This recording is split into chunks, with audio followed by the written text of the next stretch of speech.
All right, so look, it's Halloween. That means it's a spooky time.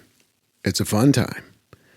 And, look, if you talk about horror movies, which I've talked about here in some previous episodes, there's plenty to choose from, right? There's all kinds of genres, all kinds of characters and stories and all that.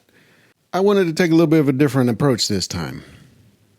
I just recently went on a vacation on a cruise, and I don't know, it kind of got me thinking, like, when you're out in the ocean, you're out on the water, it occurs to you, like, just how much ocean there is out there, right? And how much you don't know, like, what's just underneath the surface there. It got me thinking, when we returned from this vacation, I said, let me look at this. Let me look at some movies that are about what's underneath the surface, what's out there in the depths, right? And of course, what's the go-to? What's the go-to that is like about that type of environment, but also maybe a little bit horror-ish, right? Shark movies. I said, let me look at what is out there. What have I not seen? What's even good anymore? Because I think we all know, if you are a fan of films, if you watch any films, you know that really the high water mark, no pun, is Jaws.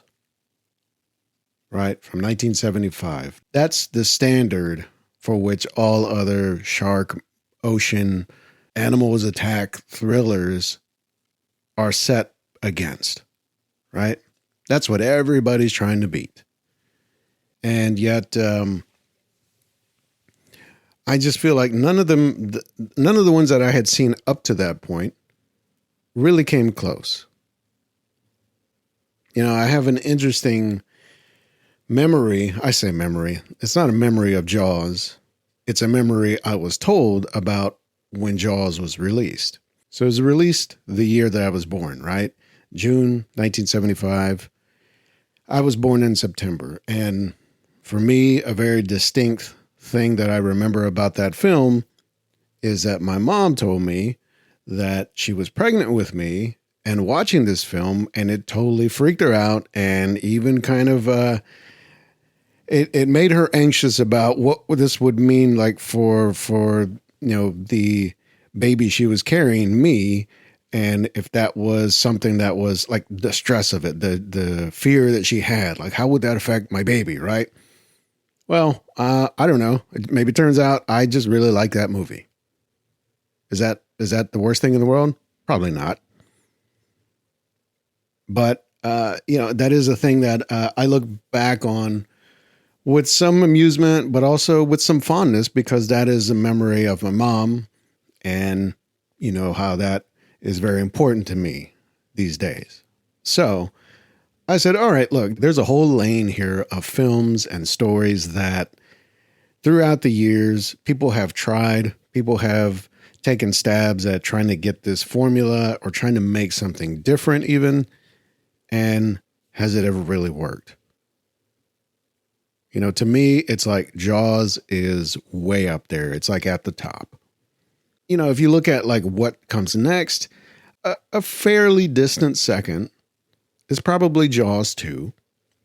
And mostly because it at least picks up the story of those characters and that setting and what might come next for that. It's not up to the same standard of quality, the filmmaking and so on, but at least I guess it kind of keeps the same momentum going. Once you get into Jaws 3D and Jaws the Revenge, then you can see, the wheels came off, right? You can see at that point, then it just turned into schlock, right? It was just B-movie, low-grade, subpar filmmaking. So if you say Jaws is at the top, a distant second is Jaws 2. What's after that? I mean, maybe The Shallows? And only because it's still a shark terrorizing someone, but the person is stationary, right? It's Blake Lively. She's stuck on a rock, not far from shore, but far enough that there's a shark between her and the shore. And it's just a matter of how long can she withstand this shark kind of terrorizing her, and would she be able to make it to land and survive and all that. All right, it's kind of an interesting twist on the whole premise. After that, maybe Deep Blue Sea, which I think plays on some things that we saw in Jaws and even Jaws 3D with the bullshit amusement park storyline and whatever, as ridiculous as that is. Deep Blue Sea, I feel like it at least tried to borrow some ideas from there, but then of course it took it to a different level. And one of the most shocking and memorable death scenes was Samuel L. Jackson that you just don't see coming. After that, personally, I kind of like Open Water. You know, I feel like it takes the whole idea of the vastness of the ocean and not knowing really what's right below you. And also the sense of isolation that you can have by just being out literally in the middle of nowhere. And not only are you in the middle of nowhere, but every moment is about survival. We're not meant to be in the water like that. So you're always on edge, or at least for me. So Open Water is kind of interesting. And I put it in that really kind of further down second tier. And then after that, I mean, it's like there's everything else. And that's a distant third tier. Now, what I'm getting to is I finally came around to see the Meg 2, The Trench, and a newer film, The Black Demon. And I got to tell you, these films are not great. And there's some elements of the Meg that honestly, I think it kind of borrows from Deep Blue Sea. And so the Meg, to then borrow off of Deep Blue Sea, which kind of borrowed from Jaws, the Jaws franchise at least. I mean, we're kind of getting a copy of a copy of a copy, you know? And as much as I like Jason Statham as a presence, right? As a force on film, I don't necessarily think he's the strongest actor, but I think he certainly he can hold the camera. He can kind of bring you into a moment, and he's certainly got the physicality, right? He can do the action, he can do stunts. And so to see him kind of take on this shark movie role, all right, I'm down. Let's see what's up. But watching the Meg, it's so clear, like, this is not a film that I feel like was made for, well, it was not made for sophisticated audiences, first of all. But also, I feel like it wasn't even maybe made for an English-speaking audience. And I don't mean that as any kind of slam on anything. I just say that it plays in such a universal kind of visual and cinematic language that there's no nuance. There's no, you know, other than, was it Rainn Wilson is in that. And he's got a few like quips and one-liners in there that I think are an attempt to put some humor into it and put some snark to everything. But for the most part, it is just kind of a guy just trying to kill a shark. And the Meg 2, I mean, it's kind of the same thing, but even worse because it's not killing the shark in the water. It's killing like other weird animals and creatures like down below this, deeper level of the ocean, like below the ocean floor, or, you know, the whole science of it is just all over the place. It's just wonky as hell. And I mean, really, there's no real science in these films. It just kind of just goes into fantasy at some point. These films are actually kind of doing a disservice to this whole thing, because I think the thrill of this shark movie genre is that we all already know that man versus a beast or man versus a killer animal, whether it's a shark or a bear or a tiger, it's already damn near impossible to win, right? Anything that's more than man versus another man, it's most likely not going to end up well. So there's already a tension, there's already danger, there's a tangible thing that you can't, it's a primal thing. Like, I mean, shit, you could get attacked by a giant dog, like just somebody's pet, and get killed, much less a 20-foot shark. What are your chances?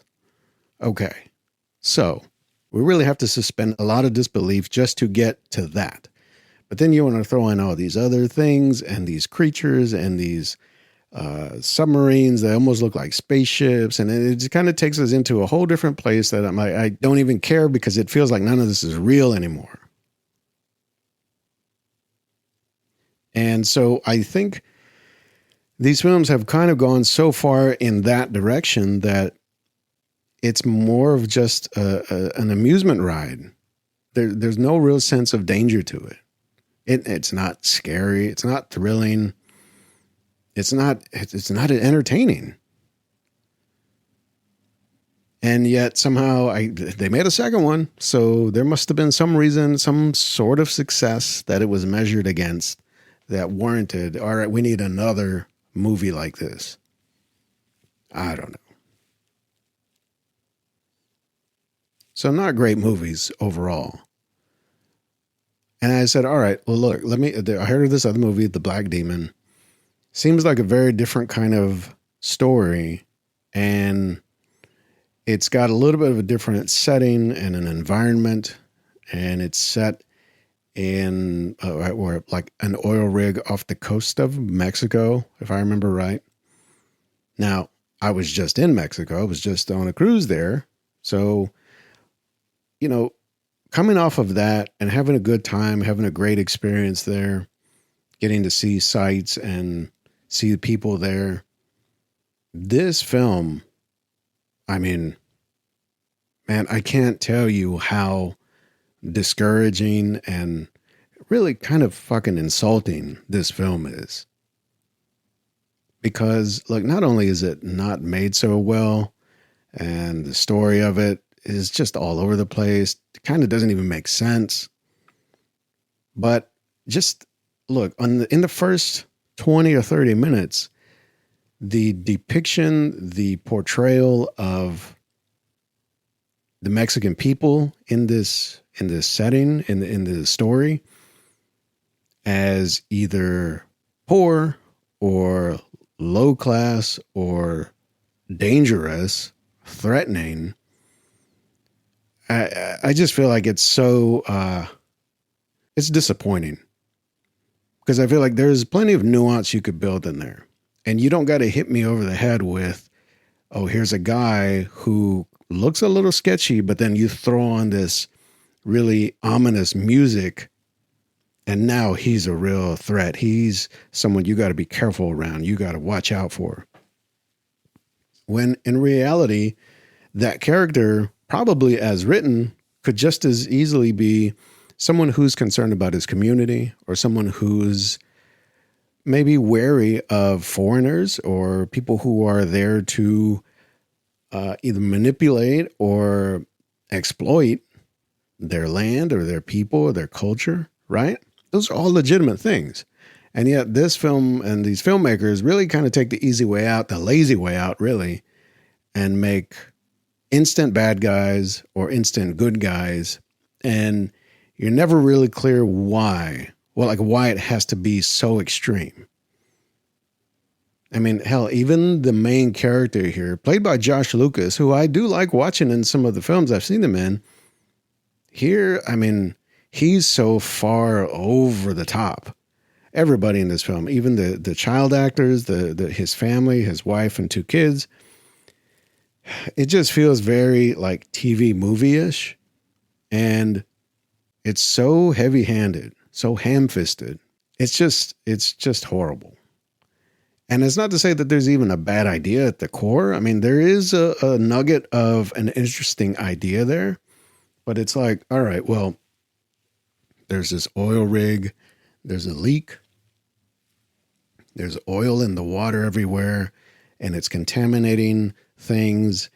And you could say, well, maybe that's affecting the wildlife, including sharks. And now you got this big giant mutant shark somehow. But now we lay on top of that, oh, this giant shark also has some sort of psychic abilities, or it's linked to some sort of demonic force, and it's affecting the people where they're seeing things, they're having visions based on this shark. And then, look, I'm just going to tell you the twist of this movie because I feel like you don't want to waste your time watching it. But the whole thing, the oil rig, the leak, the people that have died, the wildlife, the sharks, the whatever, the demons, the visions, all that stuff is caused by the main character and his own negligence in the past.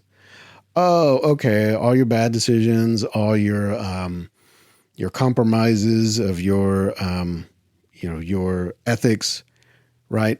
Oh, they all came back to haunt you, and now they killed people, and now they're potentially going to kill you and your family and destroy this part of the world in this ocean or whatever. I don't know. It's so not what I expected it to be, but it's also just so disappointing. And I feel like there's room in there. There was probably a version of this film that would have been actually pretty interesting to watch and maybe even pretty thrilling and entertaining. But this is such I don't know. It's a problem. So, I looked at some other films. 47 Meters Down. I wanted to watch that. I didn't get time to watch it yet, but that I did see there were some Deep Blue Sea sequels, which I'm going to just assume not even as good as the original. But I'm sure there are some films I just can't think of right now that involve sharks or sea creatures or whatever that are, man versus creature, that kind of thing, man versus the elements even. These are the ones that I took a look at because they're pretty recent and maybe they have some new takes on what this kind of story is. Turns out not really. And even if they did try some new things, they didn't really succeed. So, I wish they would have been a little better. I wish maybe refined a little more and not kind of cater to the lowest common denominator, the broadest possible audience. Because look, here's what I think is a lot of these films, they prey on some of our just kind of primal either fears or concerns about the ocean, right? Or just wildlife. Because these are all things we can't control. And it's not part of our daily life. It's not part of our world for most of us, right? Most of us don't live by an ocean or a large body of water. Most of us don't even deal with wild animals, much less killer wild animals. And most of us don't really have to worry about survival every moment of the day.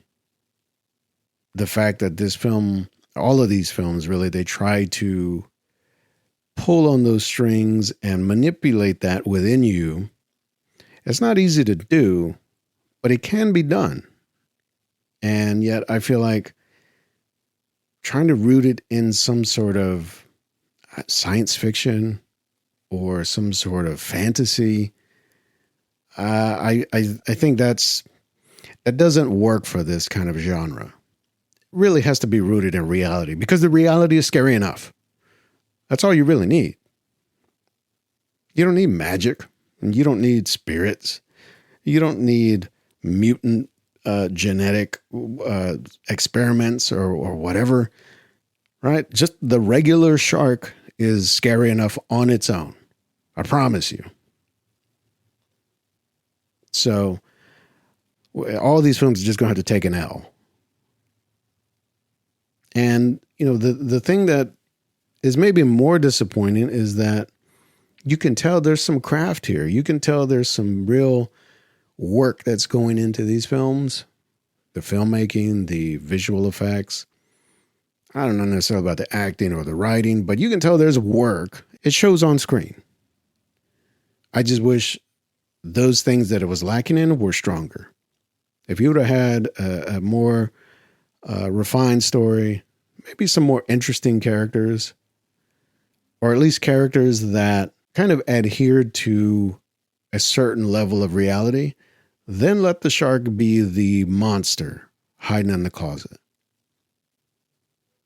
That's where, famously, of course, the original Jaws, the magic trick there was that you didn't see the shark for most of the movie. And of course, it was totally by accident because the damn thing didn't work when they were trying to make the film. So they had to shoot around it and kind of hide it and disguise it and talk about it more than show it.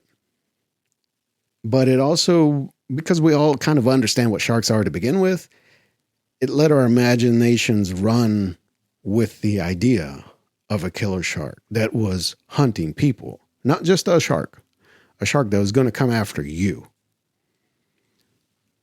And so that's where I think the success of that film really ties to the way it was made. Now, it was kind of a happy accident, but that's the way it worked out.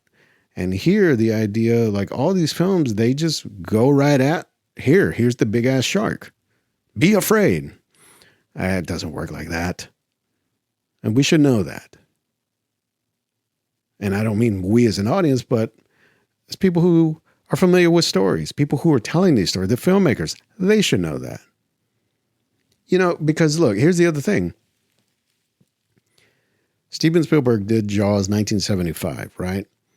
Kind of pulled that off, really set himself up for a magnificent career as a filmmaker. Okay.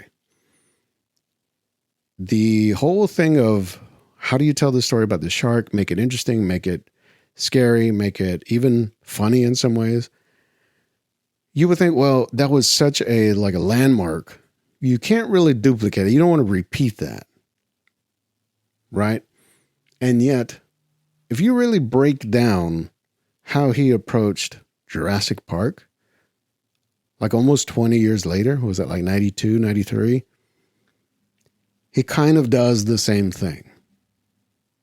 Right? We set up like the characters, we set up this location, the idea of this park with these dinosaurs, right? Even more threatening than the sharks.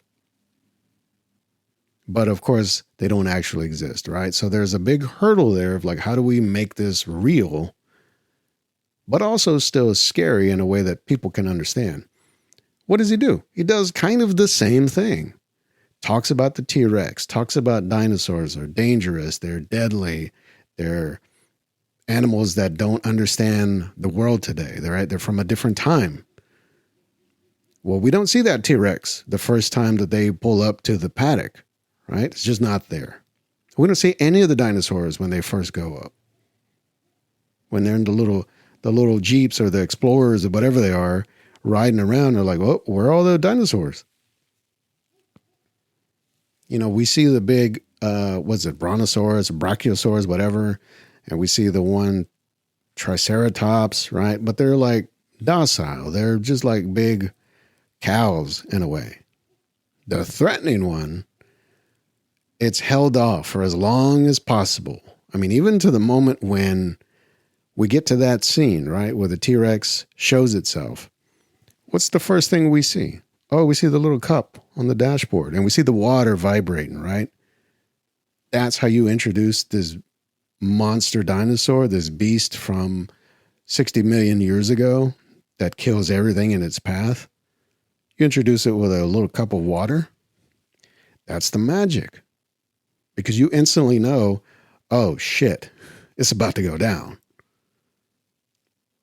And even as that film plays out, I mean, it does a similar thing where it lets you fill in some of the blanks of what is chasing you.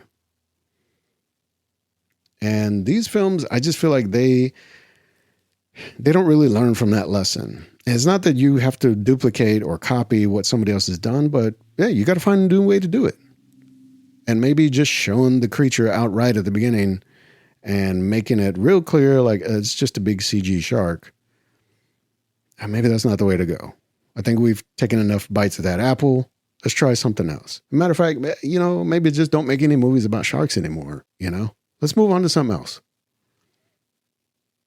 So that's what I've seen recently. I wish I had some better things to say about these films. I feel like there are some interesting ideas in a couple of them, but overall, not that impressed. So, look, that's it for now. I'll see you on the other side of Halloween. Stay safe out there. Have some good times. Have some tricks. Have some treats, I guess. I don't know. Take care of yourself. Have fun. And, of course, as always, go watch something new.